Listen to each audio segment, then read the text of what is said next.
Lauren Boebert has had another horrible debate performance, as well as a horrible polling performance in her effort to stay in Congress by jumping ship to a district where she thought the grass would be greener. At this debate, she was mostly ignored by the other candidates on the stage, which is honestly way worse than her being constantly attacked. She almost didn't merit conversation, which is just brutal. She was attacked once, but only by the one candidate in the race who's performing worse than her in the race.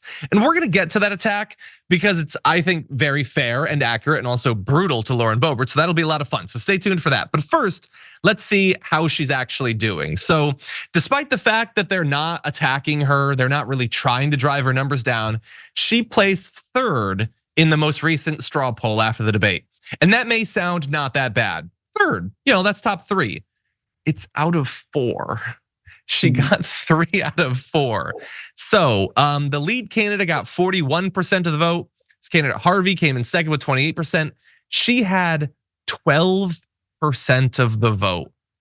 This one guy got 6%. That's it. She's at 12%. She has been a congresswoman for 4 years. She has been a public figure, a national figure. And all of that is supposed to get people to know who you are, what you stand for, and that's supposed to help you.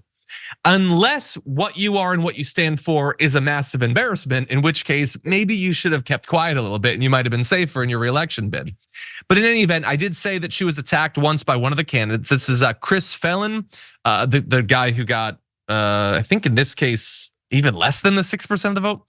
But anyway, he talked about how as a congresswoman, she doesn't really have any policy successes to run on. He talked about he questioned the impact of the Pueblo Jobs Act. She often talks about this as being like a great success for bringing jobs or whatever. So he said about her, "Are you sick and tired of people that are coming to Congress just to get more social media hits, likes, whatever they're doing? I am, and that's what I think that someone up on this stage is doing." Now, to be fair, that could have been in reference to any of the candidates on the stage. But I think it might have been Boebert actually.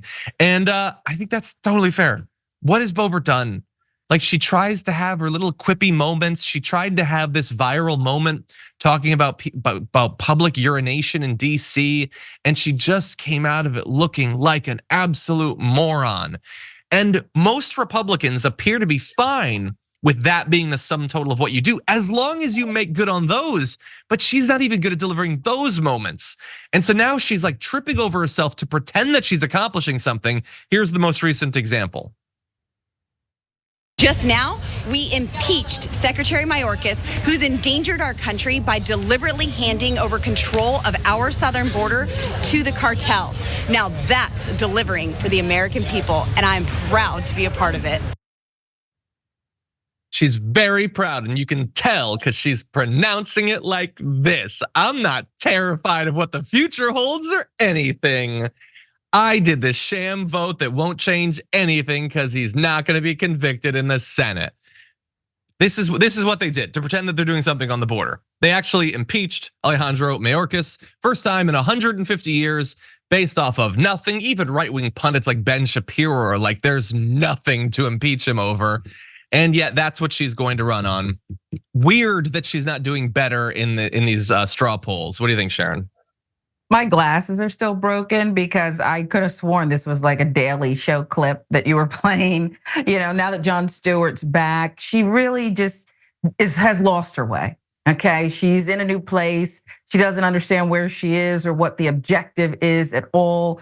By the way, the public urination, was that before or after the vaping and canoodling in the theater that she got wrapped up in? I mean, it's just a mess. And at a certain point, I do think that the criticism of, that candidate who came in 4 out of 4, right? Wasn't that 4 out of 4?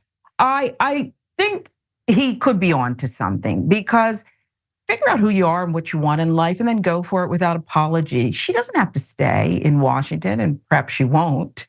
If you want likes, if you want, join Santos on Cameo, head to Instagram. Perhaps she'll want TikTok.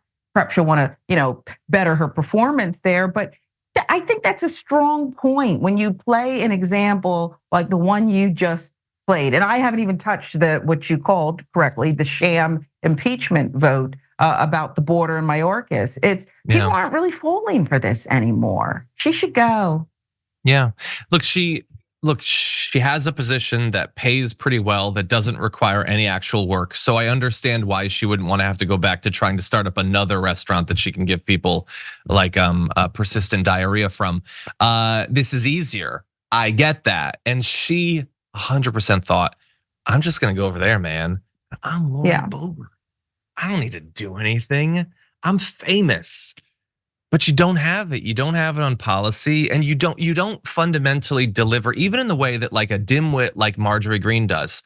She says the stupid, crazy stuff that they want to hear. Lauren Boebert isn't even as good at that. So like, she's also probably worried she can't. I don't think she can just start like a right-wing podcast or something. I don't think that she's interesting enough, and so she is definitely afraid of what's to come in not too much longer. And I would be if I were her.